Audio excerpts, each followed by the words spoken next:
Хиросима и Нагасаки, Вьетнам, Югославия, Ирак, Ливия. В какую бы страну он ни заходил, везде сеял боль, смерть и насилие.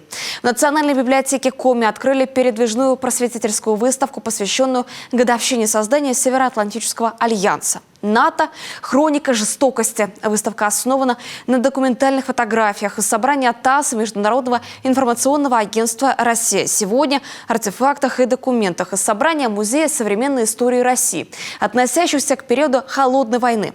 Елена Кононова продолжит.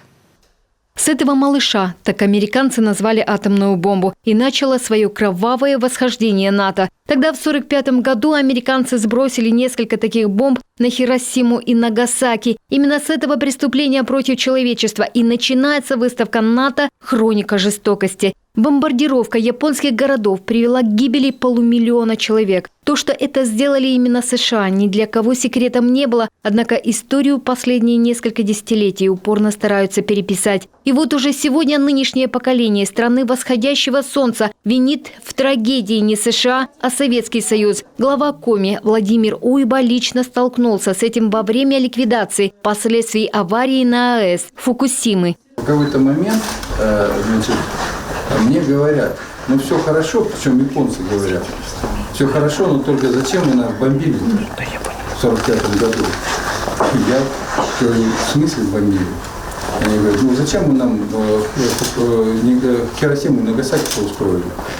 Я говорю, вы нормально вообще? Как это? Это же американцы. Не открывает мне учебник 6 класса истории японской школы, где детям преподают, написано, вот Иван Иванов и там Иван Петров бомбили наши города. Российские летчики, советские летчики. На этих фотографиях руины городов, страдания людей. Вьетнам, Афганистан, Ирак, Сирия. Куда бы НАТО ни пришел, везде сеет боль и смерть. А всего лишь потому, что не согласен с режимом этих стран. События в Ливии у многих еще на устах. А ведь эта страна, говорит Владимир Уйба, одна из самых социально ориентированных, где бесплатные детские сады, медицина, образование, высокий достаток у людей. Вот наши специалисты по разным направлениям работали в Ливии, и когда мы вот их забрали и летели с ними обратно, именно они рассказывали о том, что вот они говорили, что по сути мы жили в стране коммунизма. То есть человек в этой стране был обеспечен работой, обеспечен всем необходимым, и дети, и взрослые. И они с болью говорили о том, что это, в общем, катастрофа для страны. В общем, то, что мы с вами и увидели впоследствии. А это Югославия. В 1999 году авиация НАТО на протяжении 2 месяцев бомбит сербские города, мотивируя тем, что якобы он защищает албанское население Косово от этнических чисток сербов. В итоге сотни погибших мирных жителей, разрушенная инфраструктура. Тогда на карте Европы появилось еще одно государство – Косово, которое объявило о суверенитете. А США и другие страны Европы поддержали. Этот момент, к слову, наш президент напомнил секретарю ООН Антониу Гутеррешу во время недавней встречи. Прекрасно помню решение Международного суда, где написано, что при реализации права на самоопределение та или иная территория какого бы то ни было государства не обязана обращаться за разрешением на провозглашение своего суверенитета к центральным властям страны. Это было сказано в отношении Косово, и в этом состоит решение Международного суда. И это решение было поддержано всеми.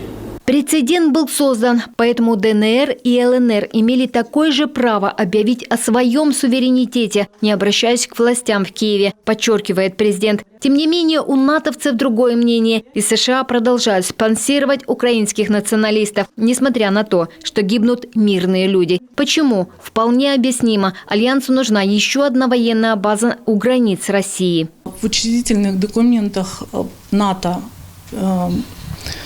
провозглашается миролюбивая политика, а по факту все действия НАТО в течение многих уже лет, начиная с окончания Второй мировой войны до сегодняшнего дня, показывают нам агрессивные проявления. То есть это военные действия, военные конфликты, участие во всех локальных войнах, в мире. Истинное лицо НАТО на этих снимках и документах из достоверных источников. Эта выставка сегодня путешествует по всей стране, раскрывая правду россиянам. В первую очередь молодому поколению. Елена Кононова, Олег Костромин, телеканал Юрган.